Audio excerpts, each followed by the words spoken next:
स्वागत है आप सभी का अभी के अपने न्यूट्रॉन केमिस्ट्री क्लासेस में।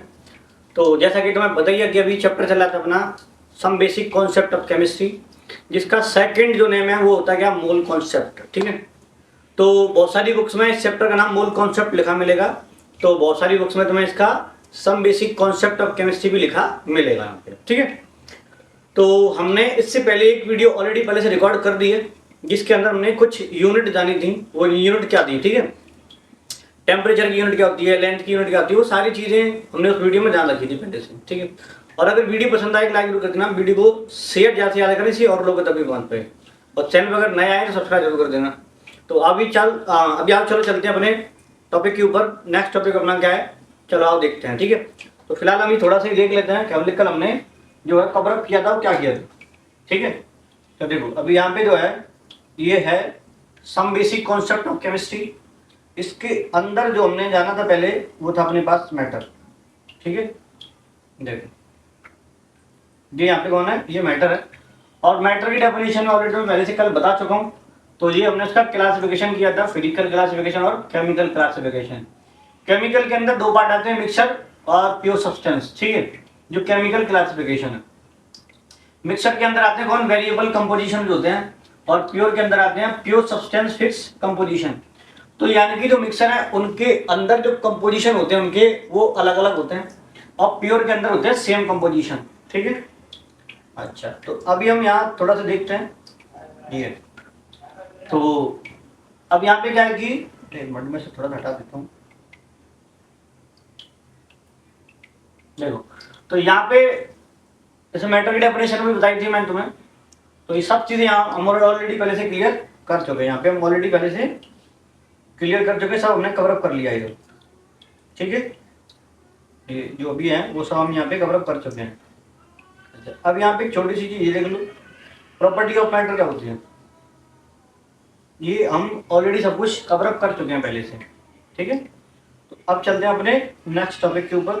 तो यहाँ तक यूनिट वगैरह जो है, यहाँ तक ये अपना सब कुछ हो चुका था, और ये भी अपना हो ही गया था। अब आते हैं बात यहाँ पे, ये है अब ये कौन है यहाँ पे, साइंटिफिक नोटेशन। अभी साइंटिफिक नोटेशन क्या चीज़ है, आप देखते हैं इनको क्या चीज़ है।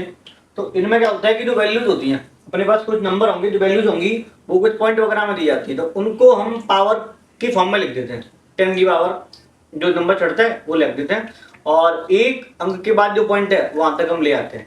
पहले कितने भी अंक के बाद हो, लेकिन हम उसे एक अंक के बाद में ही लेके आते हैं। ठीक है, एक नंबर के बाद में लेके आते हैं, बाकी की जो वैल्यू है उनकी पावर कंसीडर करके और 10 की पावर चढ़ा देते हैं उसको, उसे बोलते हैं साइंटिफिक नोटेशन।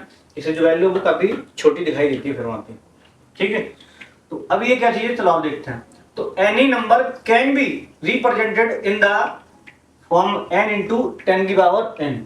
तो n यहाँ पे एक नंबर है और 10 की पावर n यानी ये भी एक नंबर है। तो अब ये होते कैसे हैं उनको देखते हैं।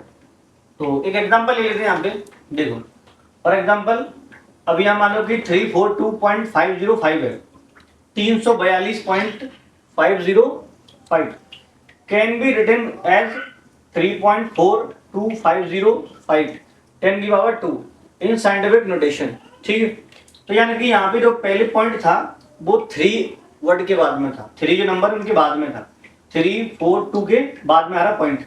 इस बार हम उसको 2 पॉइंट इधर ले आए थोड़ा सा सरका के, तो यहाँ पे पॉइंट आ गया 3.42। ठीक है, तो अगर हमने ये पॉइंट 2 वर्ड तक यहाँ खींचा है, 2 अंक तक हमने खींचा है, 2 नंबर तक हम इधर लेके आए हैं, तो उसकी फिर पावर बन जाती है कितनी, 10 की पावर 2। याद रखना जब जब पॉइंट इधर सरकेगा यानी कि लेफ्ट की ओर सरकेगा, तो जो पावर है वो 10 की पावर जो हमेशा प्लस में बढ़ेगी, प्लस में उनका इंक्रीजमेंट होगा वहां पे। ठीक है, अब यहाँ पे है क्या चीज, देखो एन यानी कौन है, वो एक्सपोनेंट हैविंग एनी पॉजिटिव और नेगेटिव वैल्यू। जो स्मॉल एन है उसकी पॉजिटिव और नेगेटिव वैल्यू हो सकती है। ठीक है, और एन मतलब कैपिटल एन क्या चीज है, तो number which various between 1.00 and 9.99। तो इनके बीच में नंबर जो है वो वेरी करेगा। ठीक है, 1 से लेकर के 9.99 तक के बीच में नंबर वेरी करेगा। तो जैसा मालूम चली गया कि जो स्मॉल एन है यानी कि जो पावर है, और यहाँ पे जो कौन है, ये जो पॉइंट है वो 3 अंक के बाद में है, ठीक है, 3 नंबर के बाद में, हम इसे हमेशा 1 नंबर के बाद में लेके आते हैं सरकार की।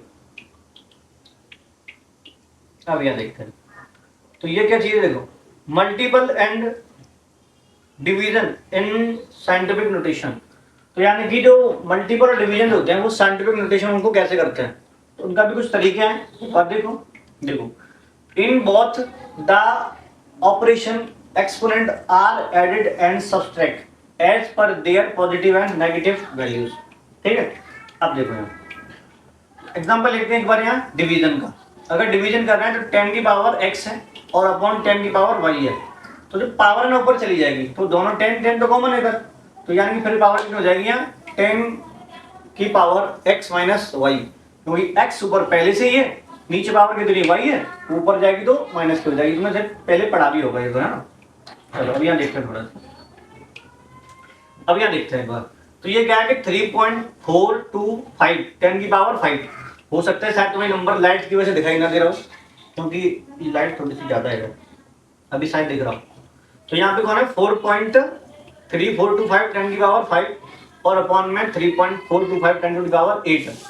तो ये तो कैंसल आउट हो जाएंगे, बची कौन पावर, तो यहाँ कितनी है 8 है और यहाँ कितनी 5 है, तो 8 जो है ऊपर जाएगी तो माइनस की हो जाएगी, तो इधर क्या बचेगा फिर 1 इंटू 10 की पावर 5 माइनस 8। अब जाहिर सी बात है कि 8 नंबर तो बड़ा है लेकिन वो माइनस में है, तो फिर जो नंबर बचेगा क्या बचेगा, वो 1 इंटू 10 की पावर माइनस 3 यहाँ पे ये बच जाएगा, ठीक है। तो ऐसे हम यहाँ पे मल्टीपल इसके कर सकते हैं।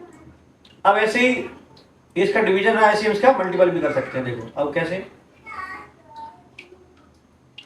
अब ये है एग्जाम्पल मल्टीप्लिकेशन, ठीक है। अच्छा तो हम देखते हैं, तो जो मल्टीपल है वो हम कैसे करते हैं उनको देखते हैं। तो यानी कि 10 की पावर x इंटू 10 की पावर y, तो जो पावर है ना मल्टीप्लाई में हमेशा जुड़ जाती है, ध्यान रखना, ठीक है, मल्टीप्लाई में हमेशा ऐड हो जाती है। तो यहाँ पे 10 की पावर x प्लस वाई हो जाएगा इधर, तो 10 की पावर क्या हो गया यहाँ पे x प्लस वाई, ठीक है। अच्छा अब एक एग्जाम्पल भी ले लेते हैं फिर। देखो जब 3.425 10 की पावर 5 है और इंटू करेंगे इधर तो 3.425 10 की पावर 8 है यहाँ पे, ठीक है। हम दोनों का इंटू करेंगे तो यहाँ बनेगा क्या, दोनों का इंटू कर दोगे तो 1.173 हो जाएगी पावर जो है। अब देखो यहाँ पे 8 और यहाँ पे 5, 8 और 5 हो गई 13, तो यहाँ पे 11 पॉइंट वैसे आता है लेकिन पॉइंट लगा के यहाँ कितना हो गया 14। तो हम इसे साइंटिफिक नोटेशन में लिख रहे हैं, इसीलिए जो पॉइंट है वो हमेशा 1 नंबर के बाद में लिखा जाएगा, ठीक है। पॉइंट चाहे कहीं भी आ रहा हो लेकिन हम इसे शिफ्ट नहीं करेंगे, ओनली 1 जो नंबर है उसके बाद में शिफ्ट करेंगे उसको, ठीक है। चलो आगे चलते हैं।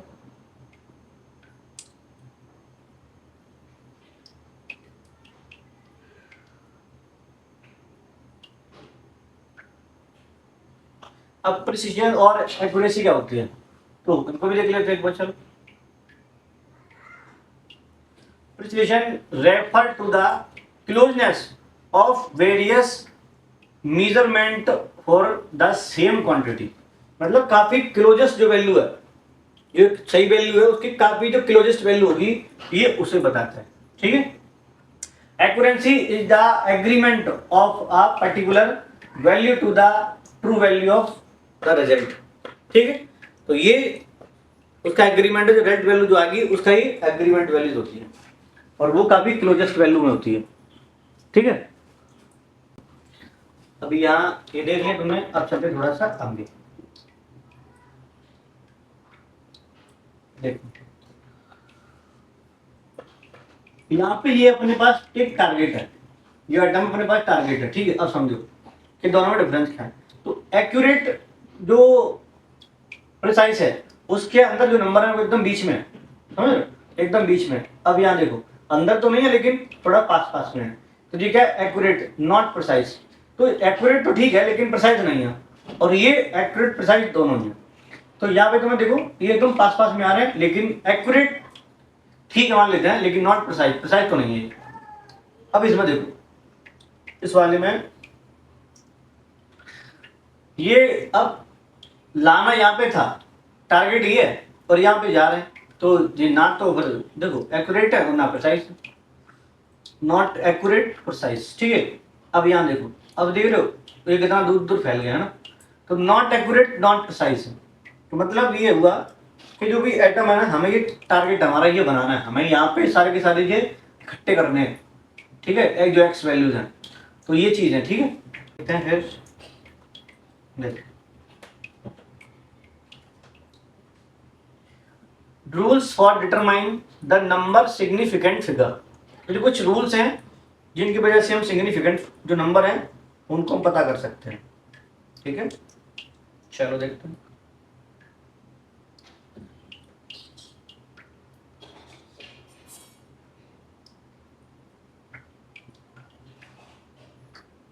चलो तो आप देखते हैं, तो ये रूल है, और ये रूल क्या है, चलो देखते हैं।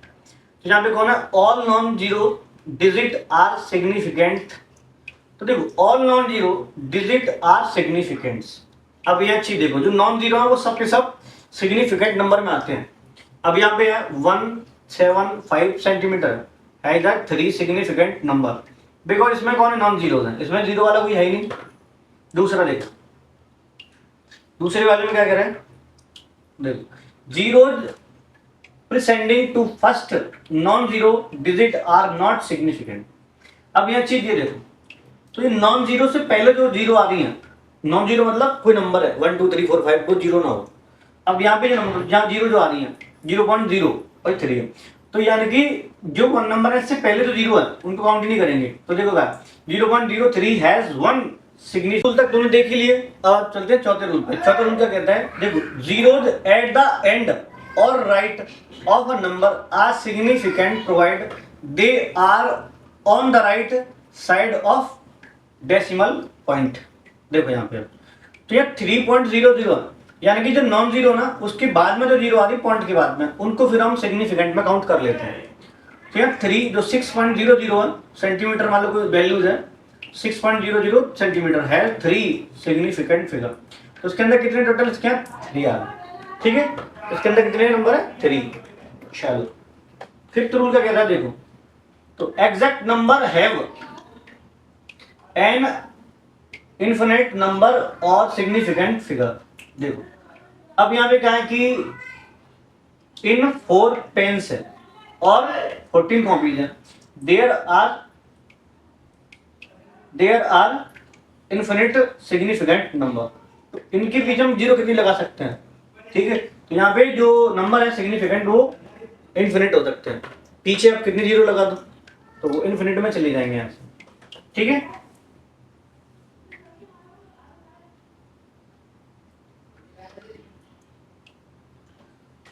देखो सिग्निफिकेंट फिगर इसमें क्या, देखो addition and subtraction of significant figure. अब यहाँ पे हम इनका एडिशन और सब्सट्रैक्शन भी कर सकते हैं।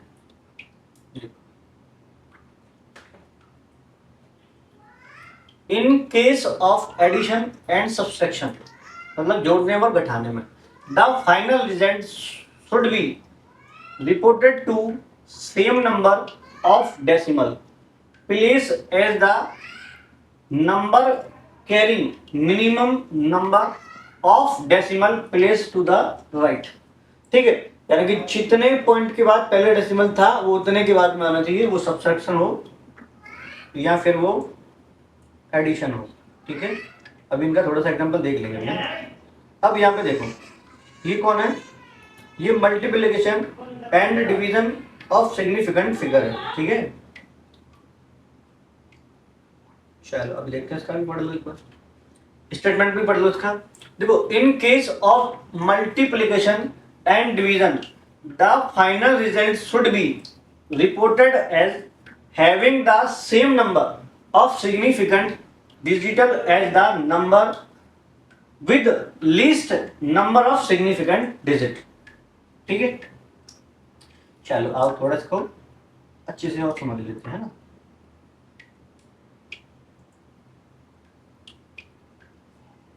चलो देखो तो डायमेंशनल एनालिसिस है, क्या चीज है यहाँ पे, डायमेंशनल एनालिसिस। देखो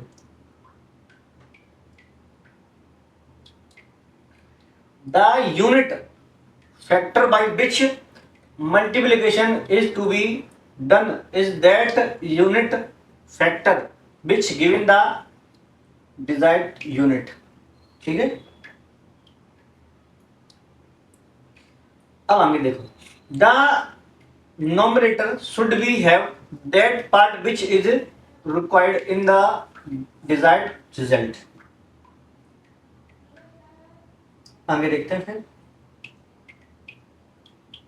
क्या कह रहा है, देखो, unit can be handled just like other numerical part in it can be cancelled, divide, multiplicate, squared, etc।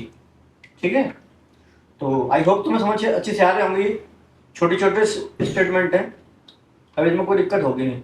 हाँ, अगर इसमें भी तुम्हें कोई दिक्कत हो, कोई प्रॉब्लम अगर आ रही हो तो मुझे कमेंट करके जरूर बता देना। ठीक है, कहीं भी कुछ भी कोई भी टॉपिक में अगर तुम्हें दिक्कत हो तो मुझे कमेंट करके जरूर बता देना कि सर हमें इसमें ये प्रॉब्लम आ रही है, तो तुम्हारी इस प्रॉब्लम का शॉर्ट आउट जरूर कर दूंगा मैं अगली वीडियो के अंदर। ठीक है, चलो अभी आगे देखते हैं। अब देख रहे हैं, अब देखो नंबर ऑफ दर्जन, तो नंबर ऑफ आइटम्स कितने होते हैं, 12 होते हैं। ठीक है, अब देखो ना, हाफ दर्जन क्लासेस है, उसके अंदर कितने होंगे, 6 क्लासेस, क्योंकि तुम्हें पता है कि एक दर्जन के अंदर होते हैं कितने, 12 नग। कितने होते हैं, 12 नग। ऐसे ही यहाँ पे देखो कि 3.5 दर्जन स्टूडेंट है, तो उसमें कितने हो जाएंगे यहाँ पे, 42 स्टूडेंट, क्योंकि एक दर्जन होते हैं कितने, 12, तो 12 थी 36 और आधा 36, 36 और 6 42, समझ में आ गई। तो ऐसे यहाँ पे कौन, 51 चौक है। अब 51 चौक का अगर तुम्हें दर्जन निकालना है तो उसमें 12 से इसमें डिवाइड कर देंगे। फिर दर्जन से अगर सिंपल नंबर निकालना है तो 12 से गुणा कर दो, और अगर सिंपल नंबर को दर्जन में कन्वर्ट करना है तो इसमें 12 से डिवाइड कर दो, सिंपल सी बात है। ठीक है भाई, चलो आगे चलते हैं। अब ऐसे ही यहाँ पे कौन है, डेफिनेशन ऑफ मोल्स। अब डेफिनेशन ऑफ मोल क्या चीज है, यहीं से देखना, यहाँ से शुरू होगा मजेदार टॉपिक। ठीक है, अब तक तो खैर हमारा बेसिक था, अब स्टार्ट होगा मजेदार टॉपिक यहाँ से। तो देखो यहाँ पे क्या है कि 1 mole of a substance is defined as the number of entities same as the number of atoms present in 12 gram of C12 isotopes. This is equal to Avogadro number. अब समझो इसका मतलब क्या हुआ।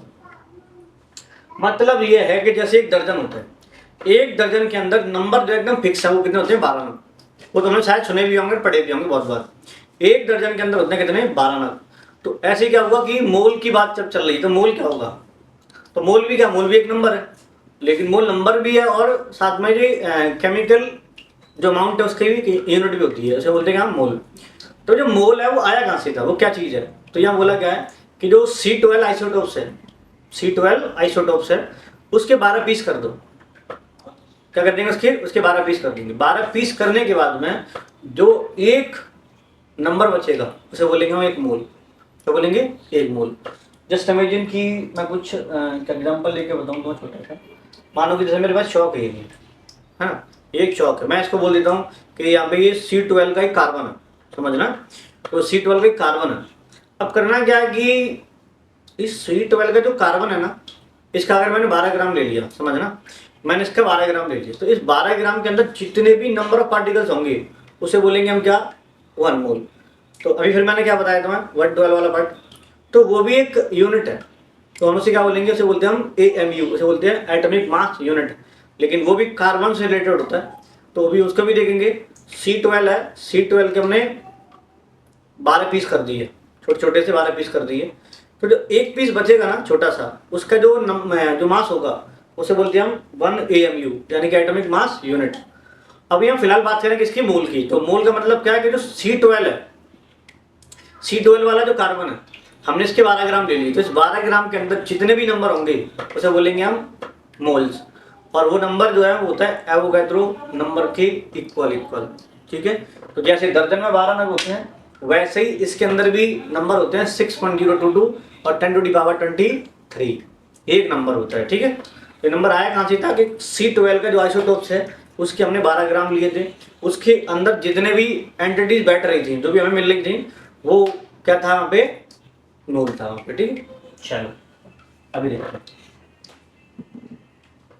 देखो समझो, 1 मोल ऑफ सब्सटेंस, एक mole substance है, is defined as the number of entities same as the number of atoms present in C12 of C12 isotopes. यानी कि कार्बन जो 12 है उसके अगर 12 ग्राम लेंगे तो उसके अंदर जितने भी एटम्स तुम्हें मिलेंगे ना वो किसके इक्वल थे, वो एवोगाड्रो नंबर के इक्वल थे। और एवोगाड्रो नंबर क्या है 6.023 10⁻23। और यहाँ पे हम उसे कैलकुलेशन को थोड़ा सा इजी करने के लिए हम उसको 6.022 10⁻23 भी बोल देते हैं। ठीक है, तो यहाँ तक तुम्हें कोई दिक्कत होनी तो नहीं चाहिए। अगर फिर भी कोई दिक्कत अगर आ रही हो तो मुझे कमेंट करके जरूर बता देना, ठीक है ना। अब देखते हैं डेफिनेशन ऑफ मोल। आओ इसे भी देखिए।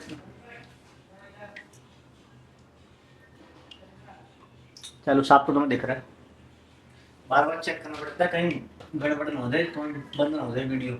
फिर देखते हैं। तो यहाँ पे मिली है देखो, just a number a prefix to commonly used unit 10⁻³ of that something। ये कौन है, ये मिली है। कौन है ये, मिली। कौन मिली, कोई ना मिली, एक यूनिट है ओनली। ठीक है, अब ऐसे होता है क्या, मिलीलीटर, मिली pascal, milligram, milli joule, millimetre और मिली बार। तो जहाँ पे जो मिली आ जाए वहाँ पे 10⁻³ से तुम्हें इसमें इंटू करना होगा। ठीक है, इसको याद रखना। चलो आओ, चलो चलते हैं तारों के शहर में।